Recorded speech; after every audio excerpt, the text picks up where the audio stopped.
What's up, everyone? Welcome to this week's edition of the In the Round podcast. This week, we are doing something different. We're doing a little introduction beforehand, huh, Tyler? Yeah, man. So today on the episode, we have a great songwriter from West Tennessee. Yeah, he's awesome. A great buddy of ours, a dude that we hang out with pretty frequently, and a guy that we were very happy to have on the show. It's our buddy, Mr. Jody Chappell, and we're going to start this thing off by a sneak peek at one of his new songs. This one's called Damn.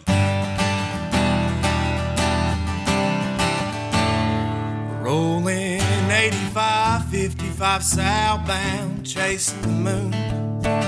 I got off work a little late and can't wait to get to you. No, I know you got your hair how I like and that new dress. You know I like it so much, you know. Girl, I can't get enough of your hottie-toddy.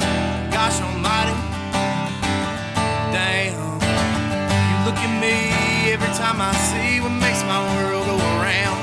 The hottest thing in the SEC's got me coming on when hotty-toddy, gosh almighty, damn.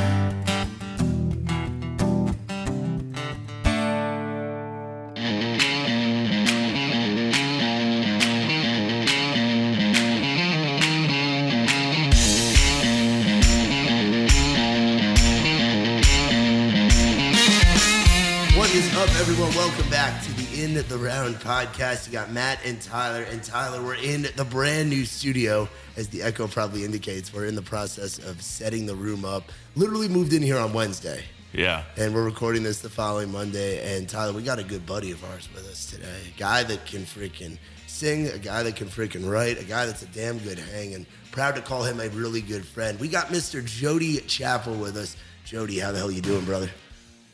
I thought that was a dog. I'm doing great, man. I'm doing great. Yeah, we have got a pod dog with us, everybody. We have got Mr. Cooper Tate. One of our favorite dogs is he opens the door by himself. The dog's a super genius and watches TV and everything. He's a cool freak. The dog is my best friend. Yeah, we love that dog. And Jody, you seem to like dog. You got any dogs at home?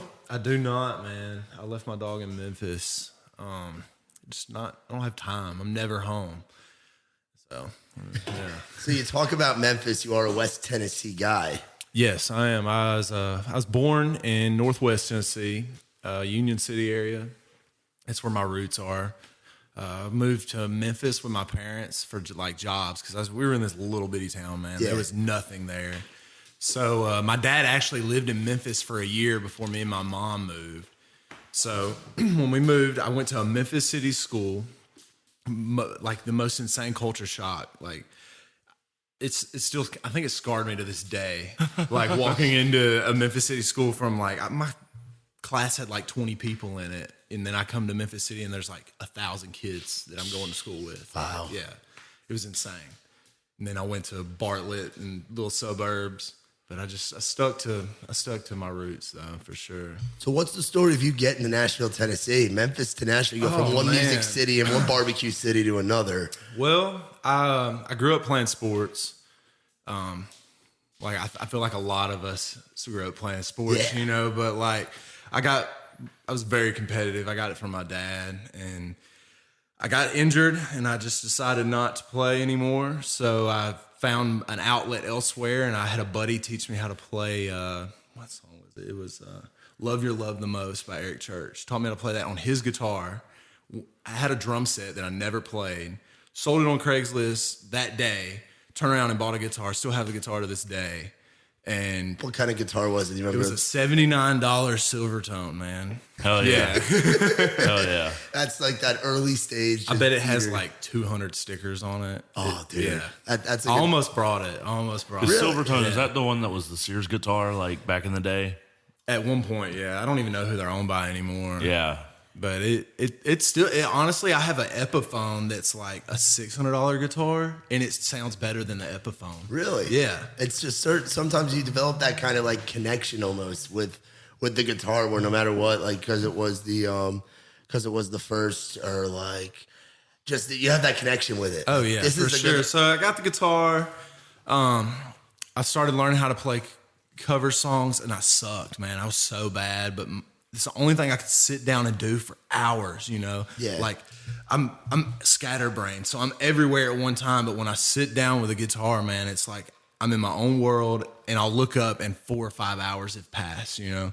And from there, I was like, I want to learn. I want to write a song. I wrote a song. I still know the song to this day. What was it called? Forever Tonight. Okay. Yeah. It's. I think it's a pretty decent song for a first song, you know. And I still know it to this day. So I guess that says something. But I didn't really start taking it serious till I started seeing other people doing it, and then I started getting really competitive and getting chips on my shoulder. And I was like, the athlete in you yeah, comes like out. I was like, you know what? I can do this better than you. So it's just I got like so competitive about it, man. So what sports did you play? Played baseball a majority, and then when I quit baseball, I picked up golf in high school just for the leisure to do something, and I get so frustrated, and golf is so like mental, like I'd get lost out there, and I was Yeah, no, dude, and I actually played golf in high school too. Like I did that growing up and wanting to do that, but dude, it is such a frustrating. And then as soon as I wrote that song, man, I was like, yo, this is what I want to do. And then I was working at Sportsman's Warehouse in South Haven, Mississippi. And I woke up one morning, I was a manager there. And I woke up and I was like, I do not want to do this anymore. It was a Thursday. I walked in, I turned my 2 weeks in, and they were like, you know, you don't really have to come back. So I moved here that Saturday. Oh, wow. Did you know anybody here? Yes, I did. Thank God. Like I for like 2 years, I spent back and forth. Okay. Luckily, I was blessed. I have a buddy of mine who introduced me to a lot of people. So when I can say I was blessed for the fact that when I moved here, I had a foundation of people that I could call and go, yo, what are you doing tonight? Yeah. You know, it wasn't like, man, I don't know where to go and what to do. I would leave like Memphis at like 8 a.m. and day trip it, you know? Like I was obsessed with Nashville, but it was never the right time. And I would always ask people, like, how'd you do it? Like, and they were like, you just have to do it. Yeah. So those people, and ask them, what are you guys up to tonight? I'm sure there's been some nights for you out downtown. And first night that you were like, holy shit, like Nashville people party on another level. And it was a night that like you try to remember, but like you remember like bits and pieces. Bits and pieces. What was that first night for you? Oh man. Man, I don't know. It's like I have bits and pieces of memories, man. You know how Nashville's like a war. What bars were you going to? Oh, back in these days, it was like South, Okay. like where it's the old line or something now. There on Demumbrian, in between Frisky Frogs and like, well, not Frisky Frogs now. It's Live Oak now. Yeah. Right So now I it's still even call it changed. Frisky Frogs Yeah. sometimes. I'm like shit, but no, it was there. Like Valentine had just opened. Like Whiskey Row wasn't here. Luke Bryan's wasn't here. Florida Was Whiskey Georgia Row still Groons though? No, it was empty. It was vacant. Okay. It was a vacant building, and Crazy Town had just opened when I started coming here, and that's when Nashville started. It was the first rooftop, dude, and it was just like domino effect. Just there was Rooftops everywhere. By the end of that, there was like 20 skyscrapers downtown that year. It was insane. Wow. So what year was that? Probably it was 3.5, maybe 4 years ago. So 2015. Wow. Yeah, 16. Shit, so the music scene in Nashville, that's when things were still in the midst of kind of crossing over in styles of country. Like that new wave of country music was coming along at that point. Like, I just remembered my first memory. Okay, are y'all ready for this? This is a story. Let's hear it. Okay, so I call my buddy. I was like, this is the first time I came into Nashville. So my buddy, he was like, you can come stay with me. Like, there's this front porch fest in Franklin this weekend. So in Franklin, they have a front porch fest in this neighborhood, and it's like, I think it's like it's a flex contest. Whoever has the best artists on their lawn type deal. But so we go to this thing, and my buddy's playing this front lawn, and it's all you can eat, all you can drink. I'm going hog wild, man. I'm like slamming Coronas, you know. Everybody's lit by like the end of the night. So we're all sitting there messing around with a guitar. And then earlier in the day, there were some girls there. of course, naturally, start hitting on them. Yeah. And they're like, yeah, we go to Ole Miss or something like that. I'm like, okay, yeah, awesome. Later that night, this dude grabs me on my shoulder. And he's like, were you hitting on my daughter? I'm like, what? He's like, she's 16. I'm like, what? Oh, so they knew what they were doing wearing the Ole Miss shit. Oh, yeah. They knew what they were doing. 100%. And I was like, yo, I wasn't, and it was nothing like intense or anything. We were just talking to them, and they're like, we go to Ole Miss. I'm like, oh, I've been there 100 times, Well, this dude pulls a gun out, bro. Oh, shit. Yes. Oh, shit. He pulls a gun out. And I was like, I took off running. Like, through this gate, like, out front. And I was telling my buddies, like, yo, I'm staying out here. Like, let's go. They finally get out of the house. I'm like freaking out, dude. I'm like shaking at this point. Yeah, you just had a gun pulled on you. And I'm with the band, So it's like me, and then of course the dude, my buddy stands up for me to this dude with a gun. I'm like, let's just leave. Like, let's get out of here. This dude doesn't want us here. He's shit-faced drunk, wielding a gun around, and get out of there, dude. We're like 4 miles down the road, and like 3 cops pull up behind us. I'm like, oh my God. Like, this is really about to happen right now. And we're all been drinking. So we pull over in the parking lot, and the cop was like, you didn't use your turn signal back here. And, I was like, oh my God. Oh my gosh. So he let us go, man. Then we went downtown and raged all night. But it was like, I woke up the next morning, I was like, nobody's going to believe this. This is like a movie. Yeah, absolutely, man. Oh, dude. And then the next morning, I woke up to, honestly, I didn't know. I had no idea where I even was. Honestly, I was like, I just met, this was the first time meeting the guy who invited me to come stay with him. Like, and now he's like one of my best friends. Who's that guy? Taylor. Oh, shit. Yeah, Taylor Phillips, man. Oh, yeah, wow. Yeah, that's my homie, dude. And we met up we both got screwed over by the same company, like an outdoor company. Like, yeah, we'll endorse you, yada, yada, yada. Like, we're supposed to send us all this stuff. And I messaged him, I was like, yo, did you ever get your stuff? And he's like, no. I'm like, he just started writing. Like, this is before he ever started writing, wrote Hurricane or anything like that. And he was like, man, just come stay in town with me and I'll show you around. After that weekend, dude, I was like, this is where I want to be. This is right where I need to be right now, man. Yeah, no, dude, that's awesome. Now, what we talk about on here, we talk a lot about writing and all that stuff. For you, when you're sitting back listening to a song, or when you're in a room with your buddies, what is good writing to you? Is it melodies? Is it lyrics? Good writing to me is everybody in the room being on the same page and feeling the same emotion. Okay. Whether the song is like, a bop, or it's like a sad, deep song, like, as long as everybody in the room is on the same page and like, I'm feeling you feel this song, like, that's what's a good write to me. I come out of the write feeling accomplished, no matter what happens with the song. Yeah, no, absolutely. And for you, what was that first experience like getting in a room? It took me a while to get in a room with and really have that moment. When I moved here, I never wrote with anybody, and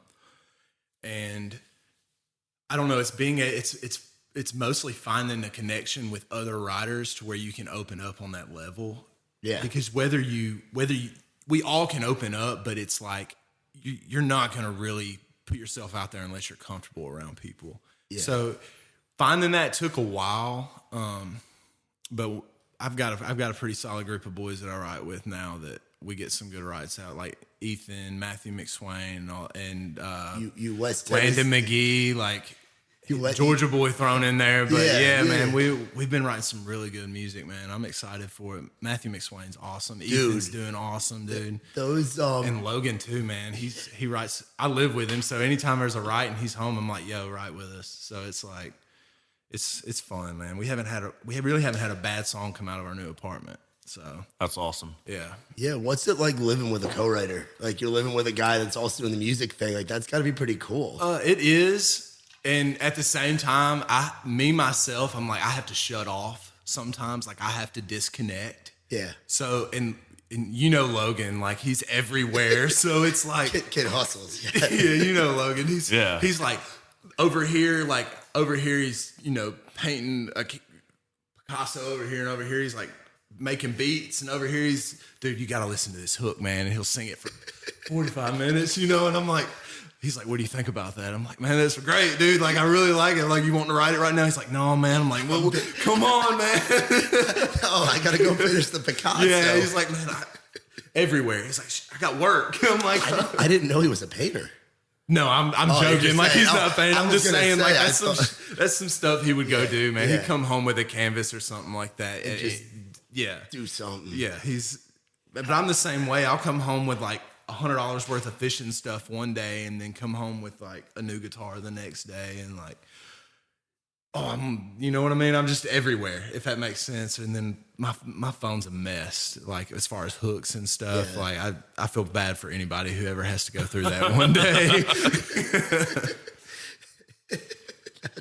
That's crazy when you build that up, because I know, Tyler, you got stuff on your phone. Ethan and Dave, I think one of them's at the point of there's a way that they're like having folders within it, and there's so many now, and so for some writers, like, I've upgraded my iCloud account twice now. Oh jeez. Yeah, I'm paying like $10 a month now. Yeah, I'm right there with you. I'm paying like a terabyte. Yeah, it's insane. Just in extra storage for that and stuff. And dude, that scares me, everything being on my phone. Like, because Memorial Day, my phone got trashed. Oh, what happened? I don't know. Like, I woke up and like it wouldn't turn on. There was no sign of water damage, and then I put it in rice, and the next day I pulled it out, and it was fogged completely up. And I was like, okay, that's what happened. It got dropped in water at some point, which was an X, and it was supposed to be waterproof. But I lost everybody's number. They're water resistant. That's the thing. They're like, they came out with a whole waterproof thing, and then they had to like come back and be like, actually, guys, like this is water resistant. Yeah. I learned that lesson. If you got like a cracked screen or something like that, like you're just screwed. Yeah, dude. There's absolutely for that. Like, the phone is important. Yes, the phone is very important. My life is on my phone. Do you ever write with your phone, like over text with somebody, or like? I try not to do that because I'm not.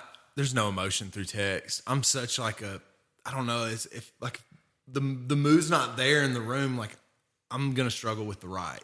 So trying to write over text, like videos back and forth, I've tried that, but I've never just wrote a phone over text. I'm trying to be in the room. You ever done a Skype session? I have not. Those are always fun, especially like whenever the connection's starting to lag and all. Like, but no, like I did that with a few buddies that live out in Texas. Like, you just get on Skype or FaceTime and you start writing, and you get in like Google Docs so that you can like see what each other's writing. So it's all live. Yeah, it's all live. Like, it's like kind of like they're in the room, but you know, it's one of those things where I can be sitting at the table here and be wearing like a suit top and like pajama bottoms. Yeah. You know, it's great. I mean, I've wrote a few songs in just like some shorts, you know, so it's just like, you come to my house, you're in my house now. Yeah, no, we chilling. So what's going on for you right now, in terms of music? We're midway through 2019. How's it been, and what's going forward? It's going, man. Everything takes forever, dude. When you're it's me. Like, I've got, the best support in the world, but as far as like just having like a team, it's just me. So everything, it's slow, hard to get that ball rolling. But like, I moved here 2 years ago, so I started a campaign, a fan-funded campaign. I funded an EP. I've been working on that for 2 years, and I'm getting ready to start the last song of that EP. So it'll be out at before the end of this year. All right, excited for that. Dude, that's awesome. So you got 5 songs. You got them 2 of which I've already released, which was "Still Ain't Me." Yep. And which is "Still Ain't Me," and Dadgummit. Yeah, your pen got me. hey, this is in the round. That kind of shit happens, dude. It got me. That stuff happens. I'm having to look up my own song right now, man. We got him. Yep, you got me. Get You Alone. Dude, I've been talking so much of my music here recently, like back and forth with songs. I have another song called "Can't Quit You" that I'm getting ready to release. Well, those two, how long ago did you write them? I wrote "Get You Alone" right when I moved here. It's about a girl I met when I moved here. And so far everything I've released I wrote by myself. And this is going back. So see, you're not at super fault for forgetting the name of a song. You write so much. Yeah. It kind of happens, and then you stop playing them at rounds because you want to play the new shit. Yeah, I start playing the new stuff. Which I'm getting a set. I'm getting some stuff together right now. So I'm about to be playing these songs a lot. So which is exciting. But yeah, I wrote "Get You Alone." I released it in 2018, so last year, early last year. And then I wrote "Still Ain't Me." Probably about a year and a half ago. I wrote that song. Okay, that song about killed me, man. That one took me like 2 years to write. Really? Yeah. What was the initial idea on that?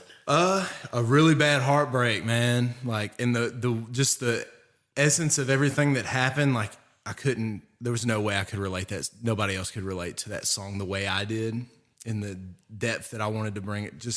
It's kind of like I want you to hear this song type of song that I put out. So is that hard to put it? Is that hard to put it out though? When it's like that personal of a song, because you've talked about that, Tyler, about having like a notebook or something of like really deep personal songs that are like, okay, these are for me, but you have that. To hear you. I mean, to think about it in the big picture, it seems like it would be pretty tough. You're putting, there's so much of me is in this song. Like literally, like the day I finished this song, I had a complete mental meltdown in my house, and I was home alone, dude. Like full. I had to call my mother to calm down, and she was like, "What is going on with you?" I was like, "I just finished this song." Like it was the most emotional moment of my entire life finishing this song, dude. That was that also right there was also like a pivotal moment in my career where I was like, I've never in my life felt this way about one single thing, ever. And the fact that like it took me, I called my girlfriend at the time after I talked, still trying to like just chill. Like my heart was racing, like I was just shaking. Like, I mean, when you spend 2 hours like trying to put, or 2 years, 2 years trying to put that much emotion into 3 minutes, and you finally finish something like that, I don't know, man. It just, I don't know. I can't explain it. Like, it's just, I'm glad nobody was there to see that. Like, it was bad. Yeah. Have you ever had a moment like that where you're like, holy shit? I've had moments where like I've had to like, I was sitting there and I'd have something happen and have to like step out, like I'd be writing and like I'd get into it really, and like I have to like, I don't know, I'd bring myself out of it just to like take a breather. Cause like you can dive so deep and you can get so deep that like you got to come up for a breath every now and then. So I've had that where I've had to just be like, all right, this is it for the day. Like I know I could finish this right now. And I would have probably got to that point had I finished the song then. Yeah. But it was like one of those things where I was like, all right, like I gotta take a breath or else like, this is going to get way too deep. And that's, and part of it taking so long to write was like the process of getting over the girl herself, you know, and like until like I got to the point where, I was completely over her. I couldn't finish the song, like, cause I didn't know where the song was going to go. And I was literally, I was working at BB King's at this point in time downtown, and I had like 45 minutes to spare before I had to leave for work. And I had been sitting on the first verse and chorus of this song for almost a year and a half, like just sitting on it. I messed with it probably hundreds of hours and never got anything that I just absolutely loved. And I sat down and I finished this entire song right then. It just came out of me. I was just like, I'm going to go down there. I sat down and started playing around with things, and it just came right out, dude. And I just lost it, like just completely lost it. What were you doing at BB King's working? I was working the front door at BB King's. Yeah, I'm a front door guy now, so I feel you. They were pretty good. They were pretty more laid back down that end of the road. But. Down there on Second. Something you were telling me about. So you're big into hunting. Oh yeah, a lot of you guys I've learned down here. You're playing baseball, and you're really big in the shooting shit, and then eating it at a later date and doing cultivation, things like that. Or hunting stuff. You were saying something cool that you're working on. We were outside before the show. So I had a buddy hit me up, and they're putting together a hunt this fall with some wounded warriors, like some wounded veterans. That's awesome. Yeah, It's going to be at White Oaks Duck Woods in Arkansas. So it's going to be. I got to hunt there last year, and that place is insane. I'm not gonna lie. I was in Iowa and like southern Missouri this weekend, and we went through the Ozarks and all. Like I'd love to go out there for a hunt. That place. Oh yeah. I got to see a deer out there, and like never seen something that big. Oh and yeah, it's the summer. deer and I feel like the deer like up in that area get so big because people don't hunt them like we hunt. Not only deer that, down but here. They do, but like at least where I'm from, like you duck hunt. Yeah. You know what I mean? Like you deer hunt when there's no ducks. Yeah. No, that's very fair, but that's super cool that you're getting to that you're going to be a part of that. Oh, I'm excited, man. And any time I get a chance to, I could not imagine not being able to go hunt. You know what I mean? Like, and anytime you are able to give that feeling back to somebody or give somebody that feeling for the first time. Have you ever killed a deer? I have not. You haven't? I have not. Man, have you? He's a Yankee. Yeah. Would you though? Oh, I totally would. Yeah, I want to experience that buck fever that people talk about. Dude, like the feeling you get before something like that, it's like writing, like it's similar to the feeling that I get from writing songs, man. It just overcomes your entire body. It's insane. I can't get excited thinking about it. So how about this in the fall? I do own a shotgun now. How about we go out and try to you take me on my first hunt, Jody Chappell. I could probably do that, man. Yeah, and then Tyler can come and just laugh and I make could jokes about the Yankee first hunt. I could probably put you on some ducks. I got the ducks on lock. I feel okay. Like. As far as the deer, I'm not. That's fine. Hey, hunting's hunting. Even if it's a squirrel in the backyard with a BB gun, that's still hunting, right? So whatever the hell. That's called killing. Hunting's actually like looking for something, you know? Yeah. Looking and waiting. Lots of waiting, right? Yeah. Lots of waiting. That's the thing I love about duck hunting, though, jelly. man. Like, you don't have to be quiet. Yeah. You can, you can do whatever. You can scream, holler, whatever. But, the whole process, the whole point of seeing the duck and killing duck ain't but, sometimes it's pretty quick. And sometimes, you got to work with them a little bit. But it's a lot of camaraderie that goes along with waterfowl hunting that really drew me to it more than so much deer hunting, I guess you could say.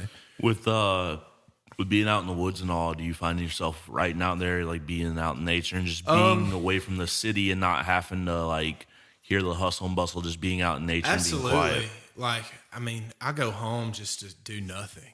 Yeah. Just to sit there and listen sometimes, I'll go to my grandparents' house and they have this long gravel driveway on this pond out in the middle of Troy, Tennessee, in the middle of nowhere, and you just sit on your tailgate, if the mosquitoes don't carry you away, and just sit there and just chill and listen. You never know what you're gonna hear too. It just pulls everything away from you that you would get living in Nashville, I guess you could say. I don't know, yeah. There's Cooper. The pod dog.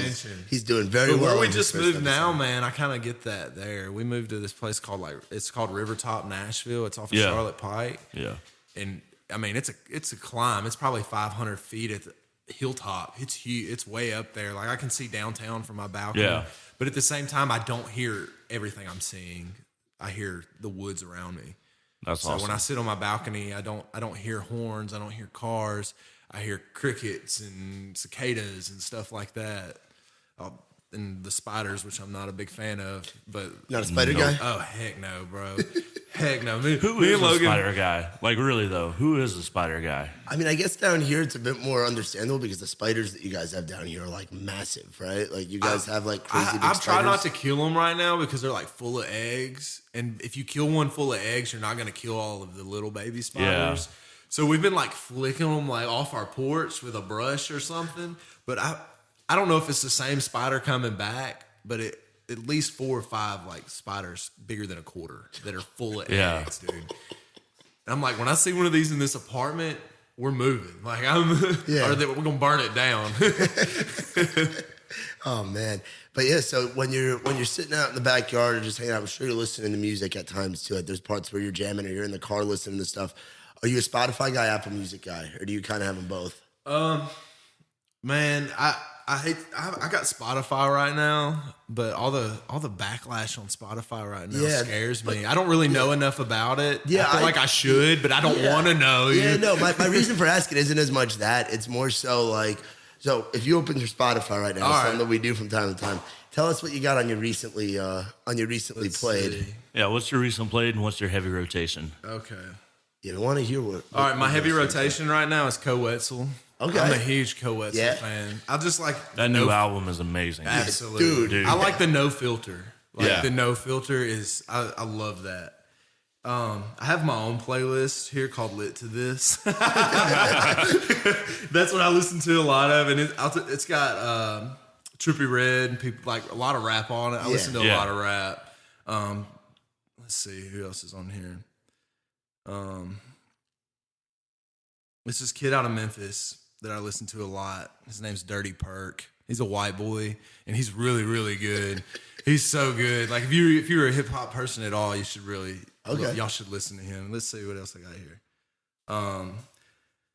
There's this band I listen to a lot called Boys of Fall, and I'm pretty sure they're out of Georgia, but they're like a Day to Remember type vibe. Okay. Yeah, I was a huge A Day to Remember kid. Yeah. Like I loved like stuff like that.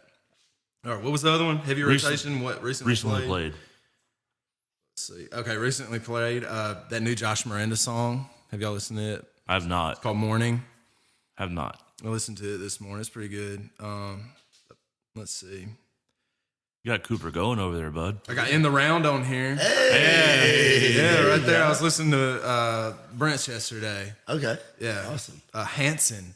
I was vibing to some Hanson the other day. Some Hanson? Yeah, dude. Oh, shit. Have you ever listened to the Hansons? Yeah. Yeah. Bro. Like their older stuff, like some of the music itself, like there's a lot of stuff going on in there, like organs and bongos, and I vibe it's just to something it. different, yeah. There's Co again. I got Ethan on here. All right. Brothers Osborne. Brothers Osborne. What Brothers Osborne song? The whole Port St. Joe album. Okay. That Dude, whole yeah. album. We got it on vinyl at the house. Oh, shit. Yeah, it's wearing thin probably by this point. We'll just flip it all day long. Yeah. Just back and forth. The And then the Eagles. That's always, you will always see Eagles on my recently played all the time. I love how for Brothers Osborne, they always like my favorite songs are the ones that they just like jam out on. So like Stay a Little Longer, Shoot Me Straight, like those ones that they just like play out. Yeah. Like, dude, Shoot Me Straight, how they got break a that song down. that I wrote with Ethan and Dave that I'm getting ready to go in the studio with. It's gonna have a jam in it. Like, Okay. oh yeah, like I'm all about that. Yeah. Yeah, and dude. I've been talking with Matt, my producer, this whole time, like trying to write this song that I can just jam out in for like 45 seconds to even a minute, maybe, like just rock out. And finally wrote it, dude. It's called Mine and Our Own. Yeah, I've heard it. Yeah, dude, I'm so excited. Now, speaking of songs, we always wrap this up with somebody playing an original. Yeah. What song do you want to play for us, and what's the song about? I'll play Mine and Our Own. Oh shit! Yeah, Perfect. Yeah, that's my jam, dude. So you wrote that with I wrote it with Ethan, Willis, and Dave Hangley. Yeah. Yeah, and what was that? What was the mindset going into that? Right, and how did that song come to be? We wrote in I think it's Studio B or something like that over there. I'm not sure where it was. It was a studio Ethan was able to use for a little while. I met them there. And I had the first verse of this song. I had the verse in my phone. No melody, nothing. It was just a thought I had in my head one night about this. Excuse me. That's a bit heavy. It's a thought I had about the spot that we used to party at. Like, we used to go throw down at this place, dude, and it was just this abandoned house on this, like, by this old, like, creek that ran into this pond. Nobody was ever there. We would just drive the gate over. If it was, like, chained up, we would rip it down. Nobody ever bothered us. So I had this forever. And we got in the room, and Dave played this riff. And I was like, keep playing that. And I just kept sitting there, and I just muttered out this stuff I had in there. Like, did you just write that? It's like, no, I've had this for a while, and I've been waiting to use it. And, like, we're about to write it right now. We wrote it in, like, an hour and a half. Oh, nice. Yeah.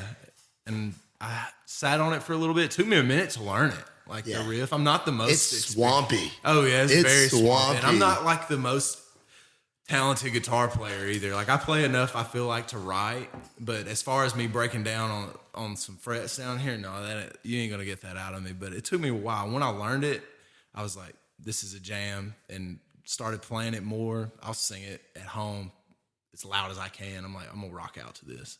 Showed it to my producer, and he freaked. He was like, never done anything like this. Let's do it. Hell yeah.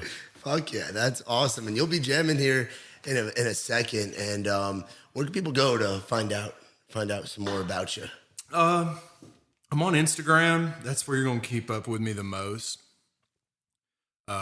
Jody Chappell _official now. I feel like music's pretty swamped out there. There's a lot of music's out there. So I don't know. I kind of change it up. I've noticed when I change things like that, sometimes it'll draw people to my page. Yeah. So Instagram, Jody Chappell _official. I got Facebook, Jody Chappell Music. Don't try to add me on my actual Facebook. You get people that try to do that all the time? Like, is that a pretty common thing? Like, unless I like have met you, I hate Facebook. I hate it, man. Just all the BS. Just the personal stuff that Facebook can expose of you. Like, I've gone back and just deleted everything, you know? And then that's really, I got Snapchat and stuff, but I don't use it. Like, so just Instagram and Twitter. I'm on Twitter. I think I'm funny on Twitter. What up? Jody C. Tyler, Music. you do this. If you follow him on Twitter, I'm not a Twitter guy at all. I want to hear before we wrap this thing up. I want to hear some Jody Chappell tweets. I gotta look at these. Of Jody Chappell Twitter. I don't know if you can look at. I'm a late night tweeter. So Oh shit. Oh man. Jody C. Music. Yeah, that's me. Oh shit. Here we go. Hey, just do my tweets. I'll do the retweets. The tweets are funny. All right. This man just said, I'm going to tell her to come back over and get her strep back. Whoa. Oh, shit. All right, retweet. Or do you got one? If call her daddy comes out of her mouth, all interest is gone. Yeah? Yes, I hate that podcast, man. Yeah. Yeah. Yeah, I mean, I don't know this. I'm a big Barstool guy. I am too, but like I love Part of My Take, and I love like the Yankees what they do, and this is a good all one. those guys. But yeah, that one not a huge. If all you're gonna do is give me the go around, I don't want it. Hashtag reach arounds. Hashtag reach arounds. Oh fuck yeah.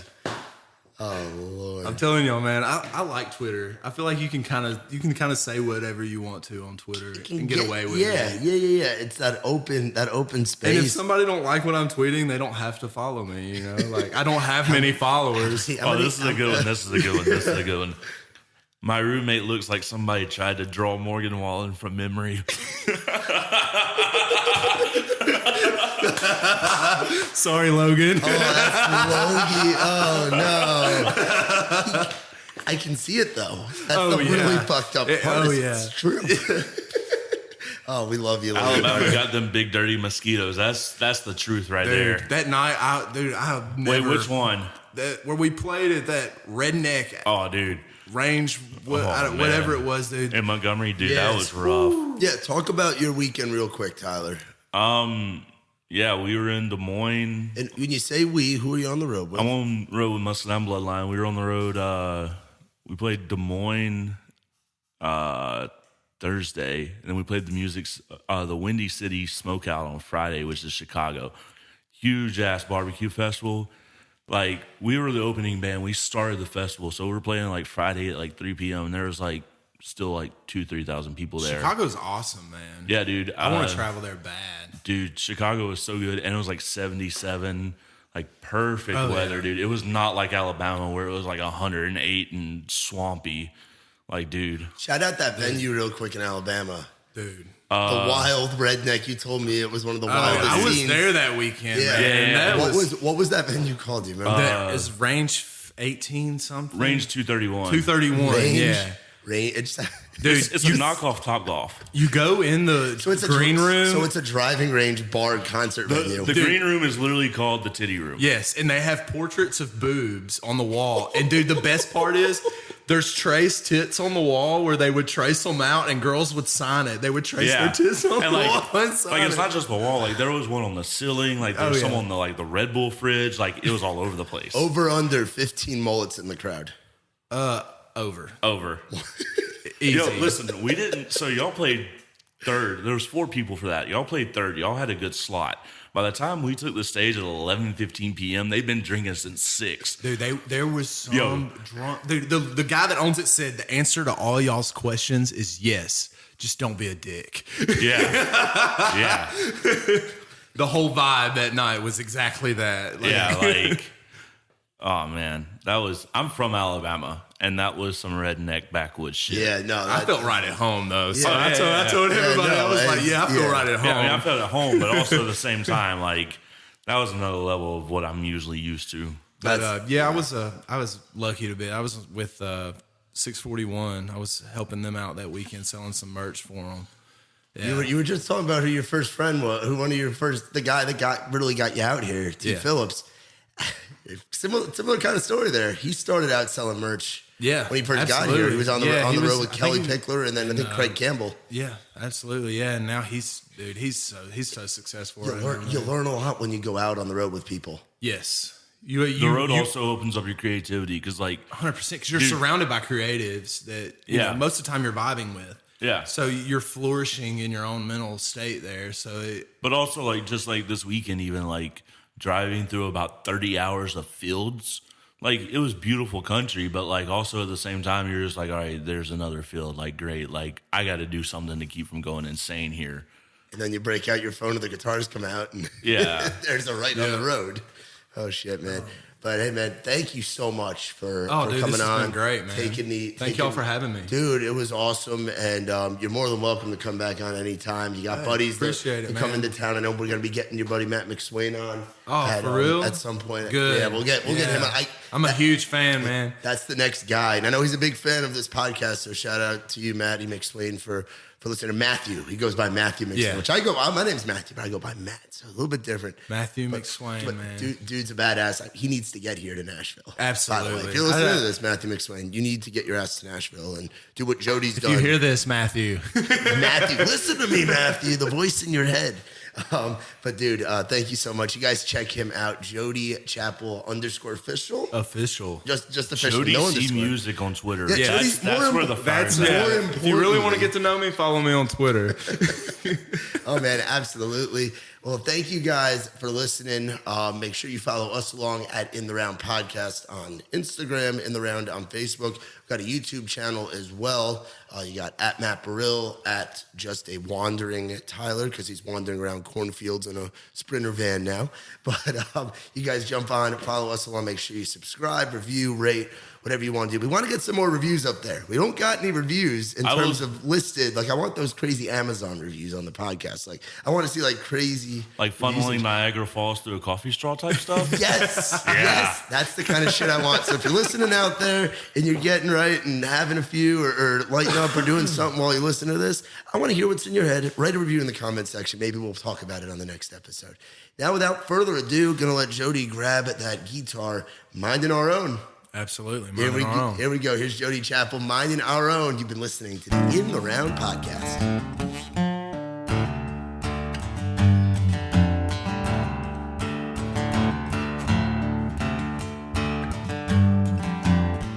Out past the holler, creek runs through the woods.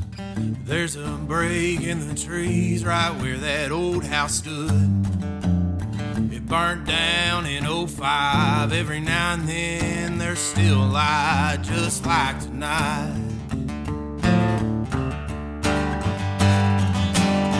Just a few kids, a few trucks, C-71's all lifted up. Out here to have fun, and out here bothering no one. Keg of beer, big pride moan a little. Johnny Cash and burn too. Yeah, we're living it up while we get down to John's. Minding our own. Minding our own.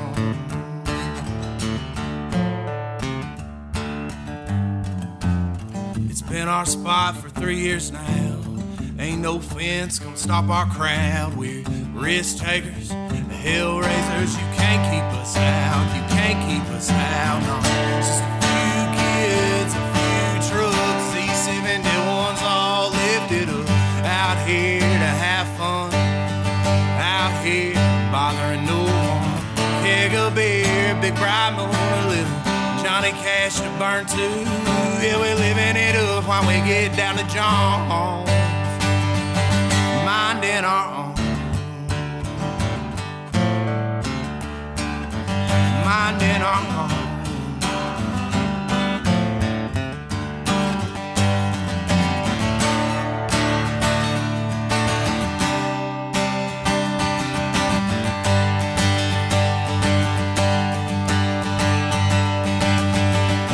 Keep us out, we ain't going home. Don't push your luck, we're just minding our own. Can't keep us out, ain't going home. Don't push your luck, we're just minding our own.